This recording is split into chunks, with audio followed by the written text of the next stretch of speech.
So the last book we read was Twilight by Stephanie Meyer. Now I chose this book just because right now it's probably the most popular young adult book around. And from what I'd heard, I knew I wasn't going to like it, but it's really unfair to judge a book without reading it. It's entirely unfair.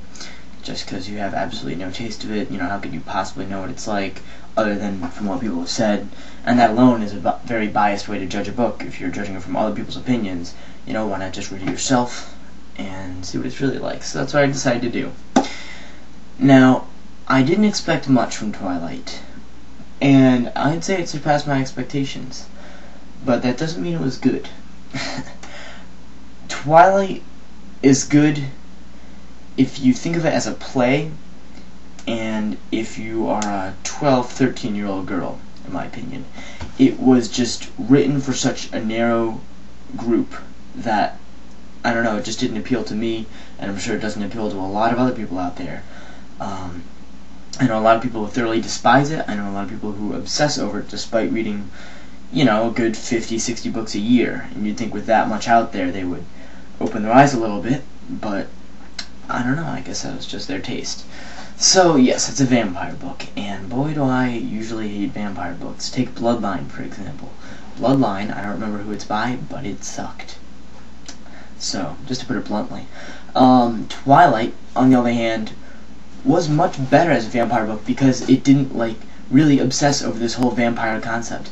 Now, the vampire concept has been completely destroyed by the media and books. Vampires are real people. There are people out there who are actually obsessed with human blood and consuming it. And I'm sure it probably makes them very sick or something, but that's just their thing. So, it's a really neat concept. Now, if there were a fiction book about vampires, about real vampires, that would be pretty cool. I know people don't turn into vampires and they're bitten by a vampire. They just be like, hey, can you stop biting my neck? That kind of hurts a lot, But that was just a neat concept that has been completely morphed in this society.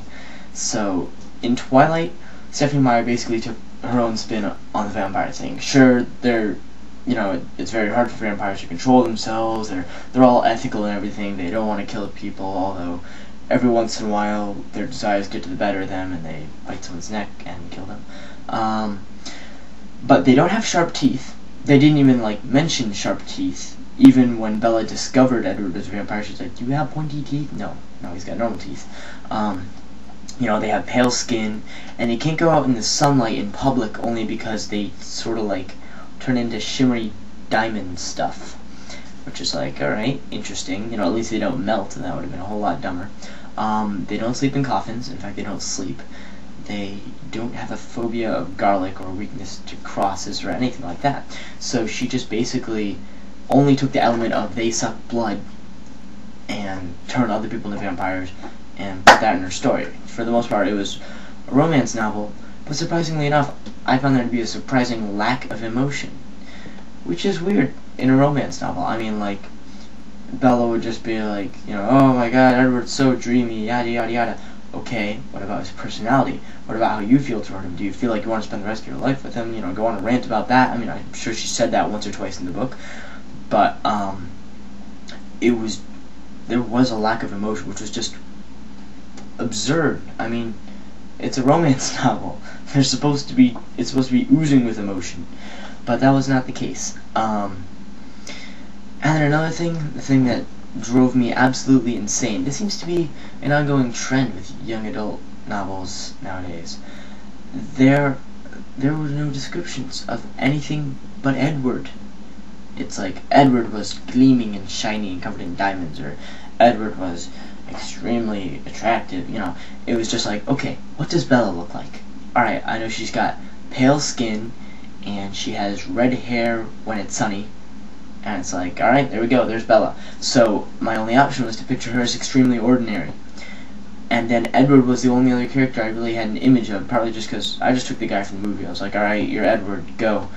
But, and the other characters would be Jacob had a round face and a ponytail.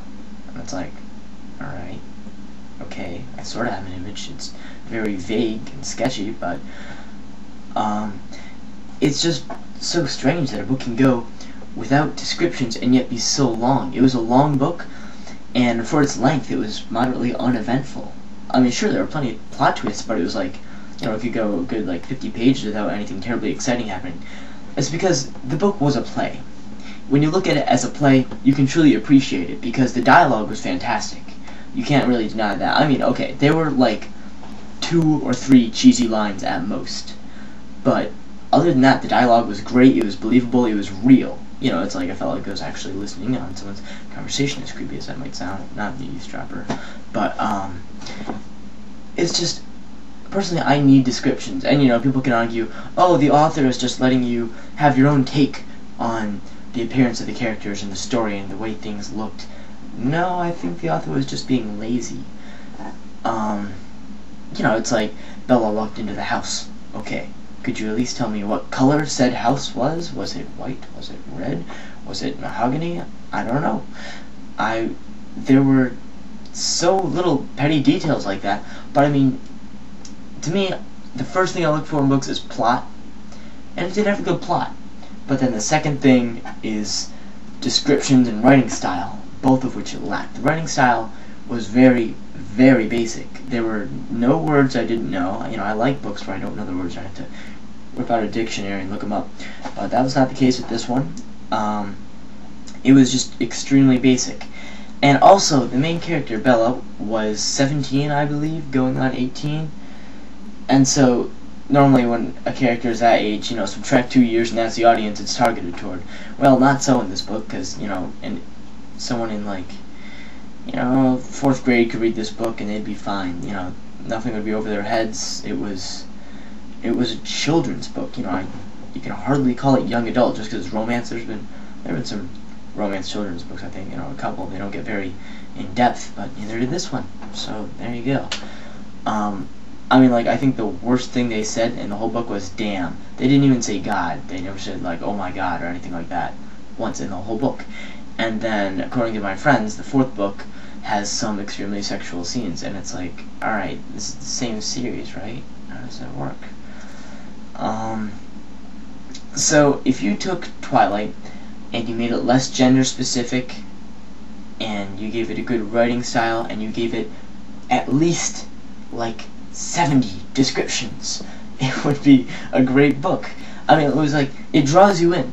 I'll give Stephanie Meyer that. You know, you get pulled into the story. I read that book in like 3 days, you know, just plop down for an hour or two and read, and it was like, it was so easy that I didn't really have to struggle or anything. It was never dense or boring or anything like that. It wasn't boring. It was just, you know, cheap entertainment.